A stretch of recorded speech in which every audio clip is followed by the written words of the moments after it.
Hey everyone, I'm Kyle, and welcome to Review Junction, a show where the glass is always half empty. If you're like me, you're probably sick of all the shitty zombie movies that have been coming out in recent years. AMC's TV series The Walking Dead, however, might be the greatest undead achievement of the last decade. Question is, does it stack that well against the graphic novel it's based off of? Probably not, but let's find out.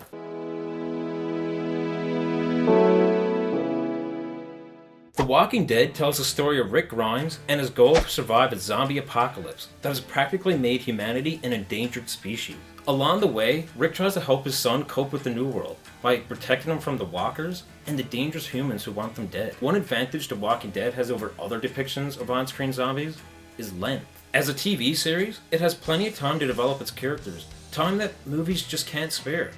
Unfortunately, the show suffers from a massive cast of characters. As a result, I honestly didn't care when an underdeveloped character was killed off. It lacks impact, a problem the graphic novel seems to share. That being said, the major characters all develop nicely over the course of the 6 seasons that are currently out. Not only do we learn a lot about their past lives and current personalities, but when they are forced to make difficult choices, they tend to change dramatically and organically. In this way, The Walking Dead is far superior than the graphic novel it's based off of. The comics just don't allow the characters to be as interesting. Also of note is how the scripts in the show are usually written very well, featuring cliffhangers with emotional payoffs. Action scenes are balanced with character ones. However, pacing is a huge issue in the series. Each of the first 3 seasons are paced poorly. Sometimes they're too quick, and other times they're just too slow. Thankfully, Season 4 manages to find a balance, which is lacking in the earlier ones. Perhaps this is where The Walking Dead's biggest flaw comes in. It lacks what is arguably the most important feature of a zombie apocalypse: horror. Rarely does the series return to the roots of classic horror movies, even though it borrows heavily from them. I personally didn't find it scary.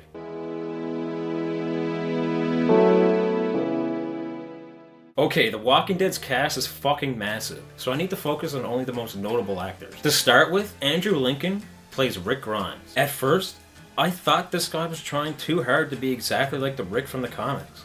But over time, Andrew evolves as the character does, becoming the second best actor in the whole series. Second is Shane, portrayed by Jon Bernthal, who you may recognize as the Punisher from the new Daredevil series. This guy was chilling in almost every scene, revealing the dynamics of his crazy character. His performance is the best in the entire series. Of course, it's all downhill from here, right? Well, yes! In the case of Carl, Rick's son, played by Chandler Riggs, the series almost becomes unwatchable. This is acting so bad that it doesn't even deserve to be on a soap opera. Normally, I wouldn't pick on a kid, but I'm gonna kill that fucking bitch. In all seriousness, there are still some great actors on the show. For my third favorite, I couldn't pick between Carol and Daryl, portrayed by Melissa McBride and Norman Reedus respectively. Each initially start as despicable characters who quickly grow on you. Melissa is the strongest female on the show, somehow surpassing every other actress in the series. And Norman took a generic hillbilly stereotype and made it awesome. 2 other female characters kept me engrossed as well. Michonne,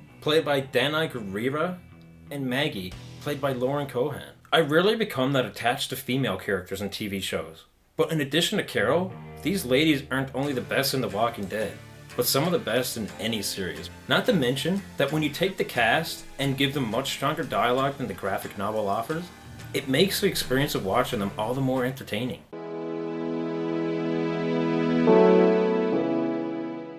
While the cast is The Walking Dead's greatest feature, the presentation isn't far behind. The Blu-ray quality, in terms of both the video and audio, posts extremely high production values. Besides film grain and some colors that appear a little bit too dark, The Walking Dead looks amazing. Another thing I liked was the subtle use of CGI. It's combined with practical effects, usually in a seamless way that keeps you immersed. These effects, while ugly during the first season, get better with each of the later ones. Wounds, gunshots, and bites all look quite convincing. Finally, the soundtrack by Bear McCreary effectively lends itself to the mood of the entire series. It's something you'll definitely want to listen to outside of the show.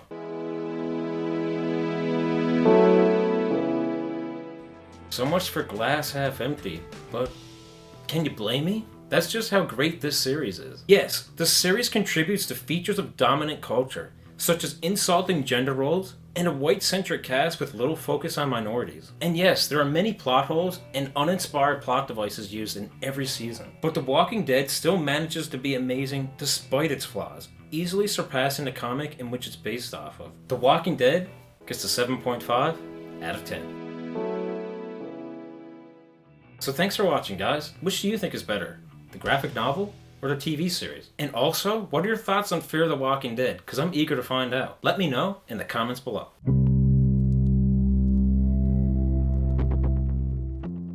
So thanks for watching, guys. If you enjoyed the video, be sure to like and share it on Facebook, Twitter, and Google+.